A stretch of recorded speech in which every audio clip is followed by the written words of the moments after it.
Hello everybody, my name is Chaos Duncan and welcome back to Pathologic Classic. We just finished talking with Victor, I think your name was Victor, and we're going to go and talk to a bunch of other people. Sneaky. And the first person we're going to start with actually is we're going to head off and talk to, I believe, Maria, who I don't think we talked to last time, from memory. So I need to go and talk to her.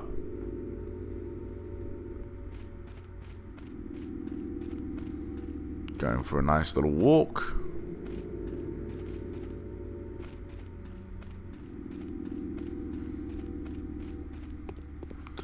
Okay, just keep looking at the buildings. Okay, I think it might be like the... I'm using a new software now. It's very lightweight software. So hopefully it's having a bit less of an effect on my performance than everything else used to. Hopefully. But like, whatever. Just be how it be. What? You resemble an adventurer rather than a doctor. Well, I am an adventurer.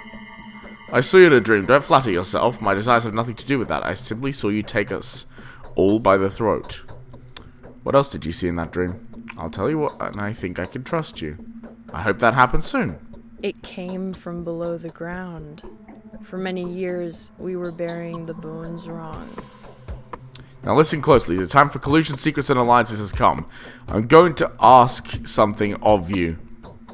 I'm not used to that. I'm used to holding the reins, but you are not harnessed. So it would be unacceptable to address you in this manner. I find solace in the fact that my request will be welcome with you, if it's the style of your venture. God damn, Daniil, you are an asshole. Not an adventure, my job was no venture. I hope it never becomes one. I apologize if my words come across as mangled and silly. I'm truly not used to asking, but the nature of my request demands complete and selfless humility. Just imagine me begging him, kneeling. And believe me, I do feel that way.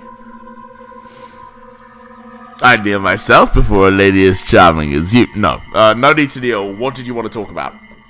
Today's death was the first, but it won't be the last. Simon has opened the score for irreplaceable victims. Soon their numbers will multiply. I beg you to preserve the lives of several people and their lines of fortune cross yours. Before any of them dies, there will be a moment when you can be able to intervene. I know that for a fact. Who are they? That doesn't matter. What was destined to happen will happen. You can be whatever you want to be, but not a coward choosing to hear no evil and run from reality. I'll give you a list of those I know of. Those people are bound to you. Bound? It's a tight spring of power within each of these people. Each of them can break the routine of human existence and become something greater. They are standing on the verge of their humanity, gazing into the realm where they can serve a different higher purpose without even knowing it. Moreover, they are bound to make the leap in one way or another. That's why we simply call them the bound. But how is their fate bound to mine? Did you say my victory depended on them? How? I don't know. I'm not a mistress yet. The future is not as clear to me as I would prefer, but I can feel the present. I can always distinguish a dubious guess from the pulse of precise knowledge, devoid of words and images. These people are bound to you. Your lives are connected. I wouldn't have asked you to take care of them otherwise. Are you clairvoyant or something? Ah yes, you haven't been told, have you? Didn't even cross my mind that someone may be unaware of my abilities. No one here dares doubt them, for they are evident. Yes, the mistress of every ruling house possesses special abilities. I'm learning to see the future and transform the present. This fact offers your words a different degree of authenticity. Will you comply with my request? Will you say the lies of the people I named to you? Answer me before going back to Ava. Alright. If it is truly within my power, I'll do my best to save their lives. Whatever happens, these people must live. Georgi, Victor, Andrei, Peter, Maria, Eva, and Mark. Okay. That's on T, I think. Did you see anything weird on your way here? You. We the Canes have always been out of touch with mundane reality, but we are driven by love. Love can be funny, furious, funny, and blind, but there's never a need to make excuses for it, is there? And what exactly did you see in that dream of yours, the one that had to do with me? A truly terrifying battle is ahead of you. If no one had ever told you about your fate, I'll be the first. You must know that I admire you in advance, regardless of the outcome. You'll fight a foe that few can defeat. Is this a prophecy? You will clash with your foe like a dragon slayer, but your weapon will turn against you. Striking at the heart, you will end up with your own flesh torn. Every drop of blood you squeeze out of that heart will turn into a gulp of yours. If your foe escapes you, penetrates you, or sells you, you'll hear malicious laughter in your ears and my crestfallen weeping. So it's about the murderer. Well, I will make them regret your tears, whoever they are. Okay. Right. I'm now actually using, like I said, new software. So, I'm going to try something. So, map here. I don't think I need to head back to Eva immediately, but what I am going to do is I'm going to go to Isidore Barak's place. So, for you, no time will pass, for I shall teleport. Oh shit! Never mind then. That's an executor and a tragedian. Let's talk to them. There's something in particular we feel the urge to warn you about. When you speak to the bound, please choose your words carefully. Do not worry. You will easily be able to make out what kind of a person is standing before you, an observant man that you are. So use that skill when dealing with the bound. Some of them are indeed worth insulting, whereas others need to be treated with utmost respect. I have no idea what you're talking about. Every line you utter will have consequences. News spreads rapidly around here. If you spoil your reputation in one place, you'll have to reap what you have sown in another. Restore your good name in the south, and you'll receive a warmer welcome in the north. They will heed every word you say, and you'll be rewarded. Not by means of money, I hope. A handful of money. It's not a dialogue fee, don't get me wrong. Never refuse to take small sums of money from the bound. I would not belittle you in any fashion, but would rather demonstrate that you appreciate the local customs. Alright, I'll keep it in mind.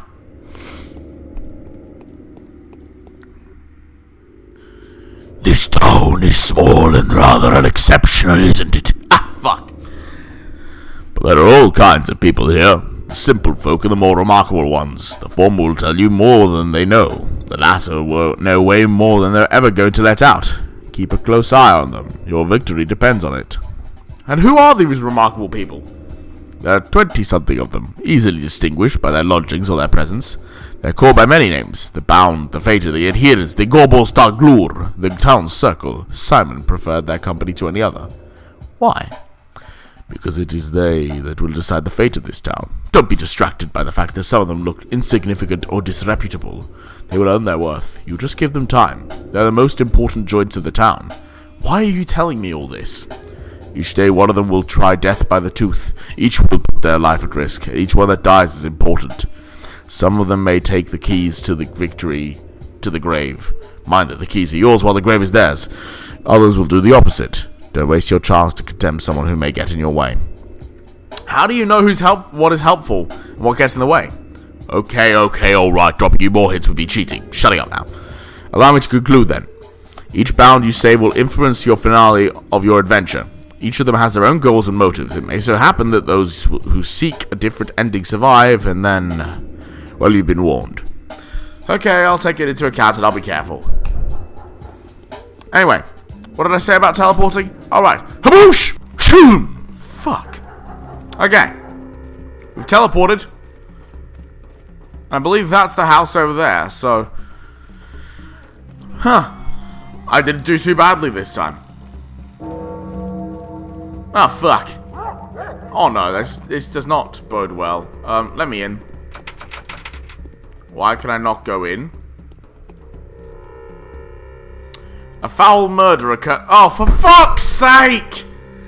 For fuck's sake! Ah, why? Why? Ah, no unauthorized access allowed. Inspecting the crime scene is strictly forbidden until further notice. Is this a bad dream or something? Can somebody wake me up, please? Whoever killed our only doc must surely be looking to get us all killed. Isidore could cure it. Oh, for fuck's sake! Of course they did. Of course they did. Ah! Isidore could cure anything. He also knew how to make cuts or incisions because he's a warden. He knew his lines all right, like I said. All makes sense. Whoever killed Simon took Isidore's life too. This is merely the beginning. What makes you think they're connected? Well, who would have the heart to attack such men? If you had asked me yesterday, I would have told you that no one dare inflict such an ugly wound on this town. But if there is someone, it just had to be that, someone. Although it looks fishy if you ask me, that thing was no man, that's what I think. Explain yourself. This murderous deal is all mysterious. There's a talon stuck in the victim's chest. Go ahead, bend your arm at the elbow, good sir. Okay. Yeah, like that. There you go. That's how long it was. Ah, fuck! It broke off. There was dust on the floor. For the deceased had been a renowned stepwalker, and the dust was covered in hoof steps and the like, and traces of sharp bone, I guess. As if someone was using a walking stick around there. I'm telling you, it's her, the Shabnakadir, the clay man-eater. I want to inspect the building. Been assigned to this post by Alexander, the head of the Sabarov family. His house is in decline right now, but it's still powerful and very much respected, for it is they that it's been responsible for maintaining the worldly order and public safety in the town since the olden days. Please kindly address your concerns to him. There's their road. You just take the road up there and get to the Cape. As for me, I'm not authorized to let you in. Fucking tell me that then. Okay, gotta go there. Either I can go that way, or I can go some other fucking way. Fuck's sake. It just had to happen. Wait, what's that fire? Fucking, of course they had to kill Isidore. I couldn't get answers, could I? What the fuck happened? What the fuck? What? What? What the fuck?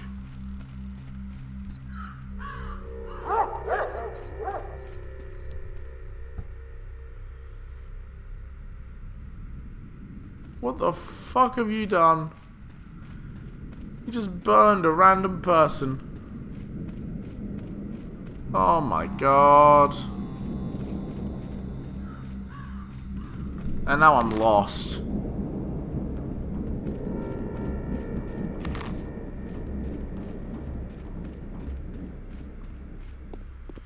Oh wait, no I'm not. I'm fine. Never mind. I lied. That's the Willows. It's Andrei Stamatin's pub. It's down there.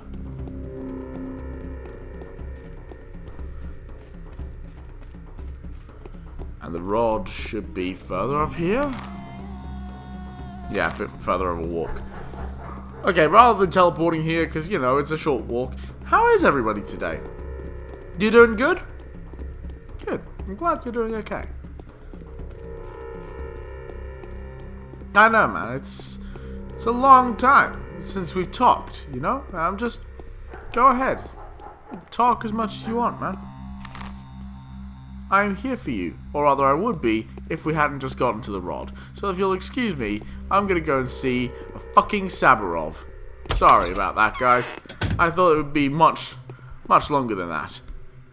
The outcome was to be expected, I'm afraid. Simon was doomed. Oh, lovely. So, I finally get to see you. Yes, you really do look like the messenger of sorrowful times. In any case, welcome to the route. Our meeting is quite significant in a way. Facing the changes with open eyes and taking the first blow is my duty. Do you think we're on the verge of an especially unhappy era? Well, yeah. No grim events have clouded our existence since last summer. The country has cured its war wounds. Commercial communications have been repaired. Astrologers expect nothing ill. Do you hold astrologist opinions in high regard? Sometimes I have to. Are you an astrologist? Astrology can be very curious. I'm a ruler, but I cannot allow it to affect my decisions. I have to act according to factual circumstances. Would you agree? Yeah. They say hitting hard is a good enough start. So you've come to meet with Simon, have you? What can I do for now? I was actually invited by Isidore. So I came to meet with him first, but now it turns out like he's been murdered, yes. Looks like the murderer is always one step ahead of you, doesn't it? The same one that took Simon's life too. At least that's the conclusion suggested by the information at my disposal. Same pattern, same signature. Were there any traces? Look, I haven't been there myself. I'm quite content with interrogating suspects. Especially since we already know who we're after. You can join the hunt, by the way. I can describe his features.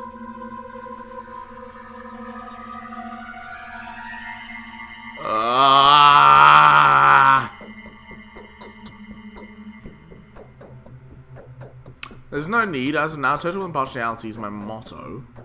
Or who is it then? Impartiality is my motto. Neither the sun nor death can be looked at without winking. Who Fun. said that? You did. Why are you giving that look as if Simon's death was my fault?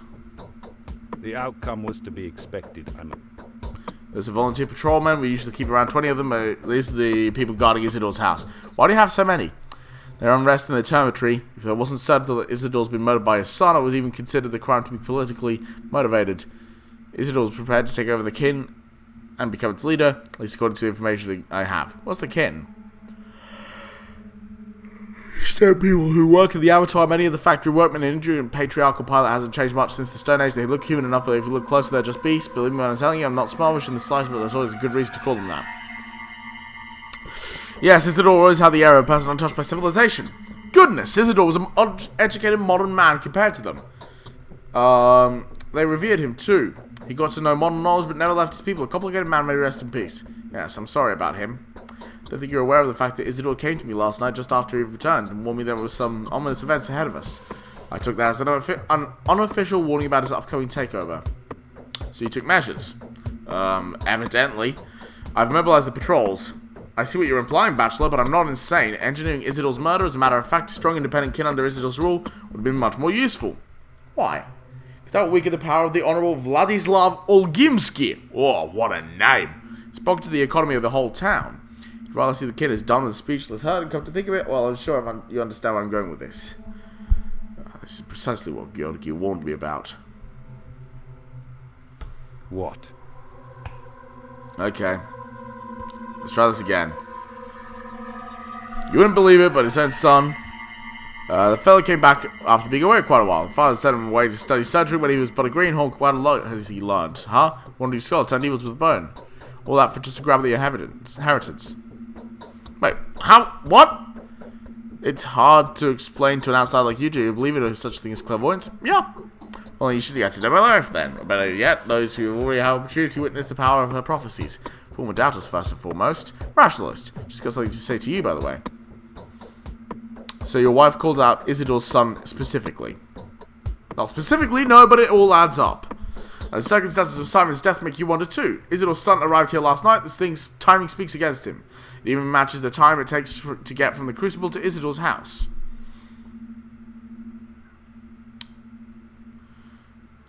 That's not enough. I'll have to take the investigation into my own hands. Is there anyone who could be of help to me apart from your wife? There are very few good analysts in our town. Everyone is more or less superstitious here, except for one Yulia Lyudisheva, perhaps. A most level-headed and reasonable person, the only person to remain skeptical about Katerina's talents. Without a shadow of doubt, she has her own picture of the events. She always does. Who is she? She came here with an engineering team when the town was being rebuilt. Did logistics or maybe communications? Not sure. She's a true expert in her field, a polymath. Then the team left, but she stayed. But she has my respect, but not my fondness. Okay, I'll speak to her. Sweet. Thanks, Alexander. Go fuck yourself. Sayonara.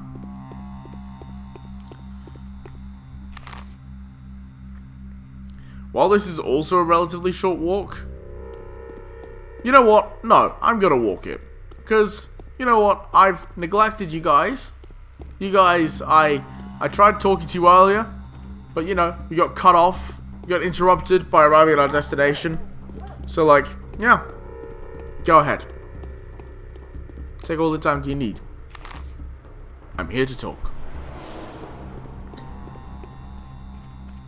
Meanwhile, we'll have a fascinating, relaxing walk through this nameless town of weird shit.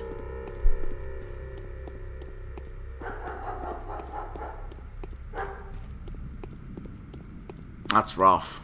Yeah. Well, at least it's getting better soon. You know, holidays and all. Family can be tough sometimes.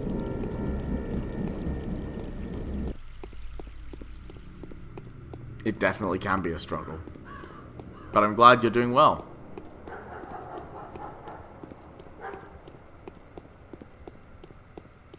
Good. I'm glad.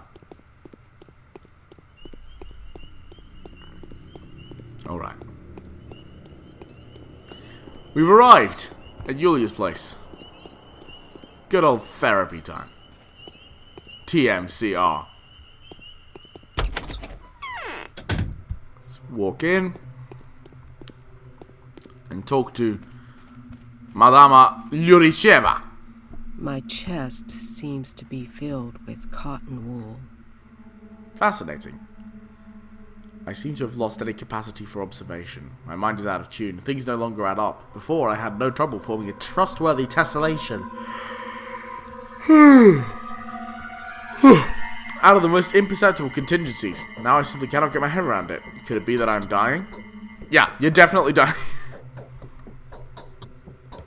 It happens when people are tired. You probably haven't slept for a while, have you? Oh no. Herba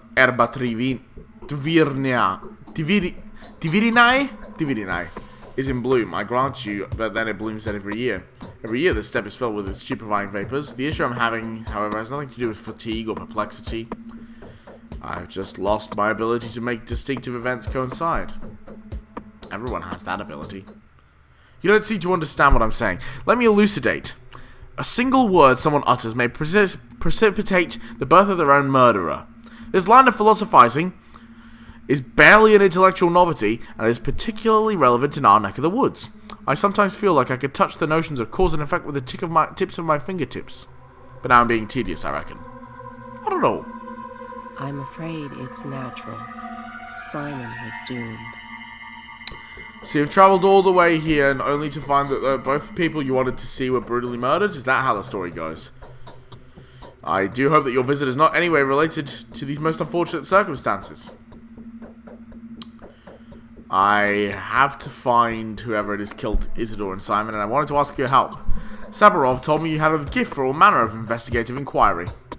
I'm certainly no better investigator than you, and he's never had a chance to search for a murderer before. Best I can offer is to fill in the blanks with whatever mysterious supernatural entities seem the most fitting. Shabnakadir is the simple man's scarecrow. I would have followed a different narrative. What's that word, the one you just said? Shabnakadir, you mean? The steppe demonology describes it as a kind of golem, belched up by the earth to punish all manner of delinquency. It's shaped as a young woman, but made of clay and exhumed bone matter. An unnerving concept, is it not? I've always suspected the primitive worldviews still exist in the remote quarters of our country, but I couldn't imagine they would be so active. I knew you'd be exasperated by this discussion. Sacrifices, bovine tails, handfuls of milk teeth in a glass beaker. You may forgive this to children and steppe people, yet having the same notions reiterated by someone surrounded by books on natural history. This might be quite vexing. How'd you explain this? The answer is bound to irritate you even more. The tales are true. So you believe that as well?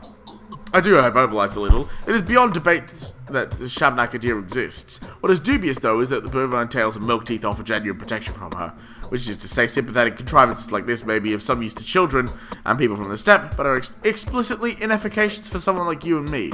We are too literate, too deprived of the scripture codified in ancient soil. So, am I supposed to write off a bad harvest as a sign that the steppe spirits are angry now? We have no choice but to acknowledge the rules enforced by the steppe. We tried to ignore these rules to place ourselves into the framework of advanced modernity to no avail. You can call these demons what you want. You may refer to the hair eater as time, if this will make you any happier. I'm comfortable with a more juvenile vernacular. It's what I'm used to.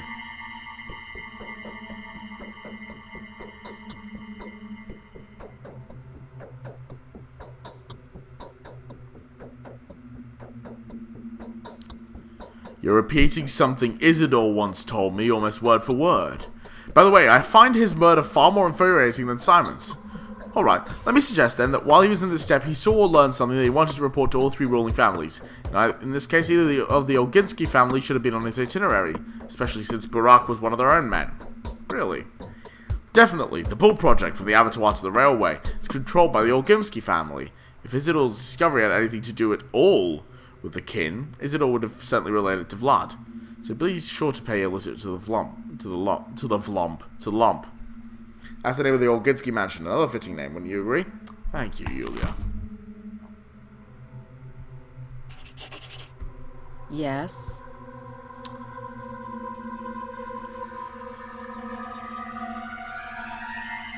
How do you know? I've yet to meet anyone who can help me in the slightest way. Do you have any relevant experience? Do you know how a murderer may be found? Looking for killers is the duty of law enforcement officers. I'm only willing to assist them in any way I can. No. I hunt the killer of all killers in my laboratory. Incidentally, it's more possible the killer is hiding in the house of Anna Angel. Let's be the source. Now, here's another woman worthy of attention. In fact, I hear some ghastly man covered in blood was seen entering her house today. How do you know? The town is small. The wind carries rumors with falling leaves and mixing birds' feathers with emotions. We all know one another so well here that we're sometimes able to hear each other's thoughts. A family trait, if you will. But that being said, I doubt the man in Anna's house is the real killer. Where does Anna live? She lives in a mansion that once belonged to a family of exiles whose political views led them to a far-out town like ours. Because of some ill-conceived sense of camaraderie, they were happy to give shelter to a runaway actress. As soon as she told them she was persecuted by the powers that be. A few years later, they died. Especially if you ask me, leaving Willow Mellow, their daughter, in the care of their companion. Willow died there soon thereafter. They all died of natural causes, allegedly, even though Willow was buried in a tightly closed coffin. The body was examined by Isidore, however, and he's not a man who would cover up a crime. Anyway, you do good to take a look at the house yourself. The mansion is known as the Willows. It stands by the gullet in earth. Yeah, I'll go there.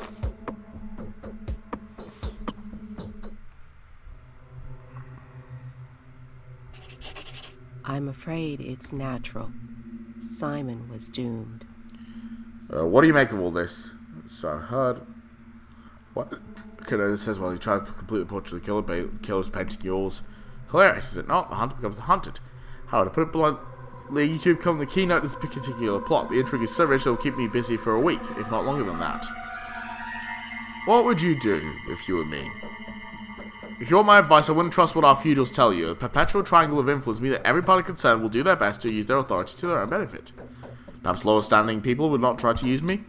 It's more likely that they'll be too scared to cooperate. Given your position, you may want to try your luck with the shadow cabinets.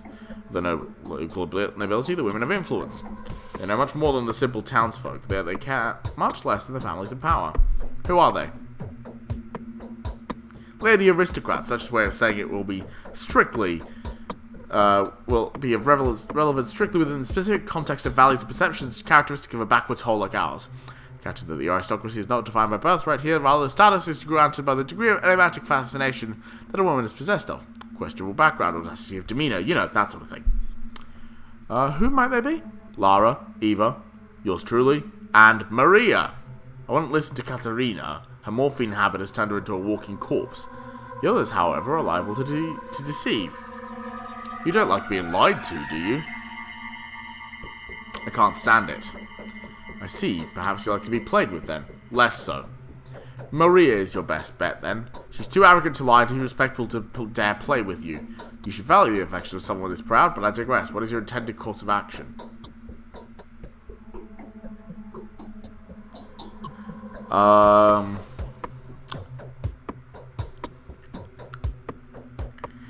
ask more questions if something crosses my mind, especially since you're one of these lady aristocrats. Oh boy, that was some reading. I'm out. Okay. So, I've already talked to Maria. I'm either going to talk to Lara Ravel, who's here. I'll get to the Willows maybe after I talk to Lara. And that's the lump. So I might do a little diagonal line. Well, a diagonal zigzag like this. But I'll have to do it in the next episode. So, hopefully this thing that I've now got will make recording easier and faster. Particularly with the fact that I can just pause the recording for you and teleport. So hopefully I can get more content into each session. Because I'm going to try and keep it around the half-hour mark so it's easier to watch and easier to store on my computer. But anyway, thank you all so much for watching. Be sure to like, comment, and subscribe. And I will see all of you in the next episode of Pathologic. Bye-bye.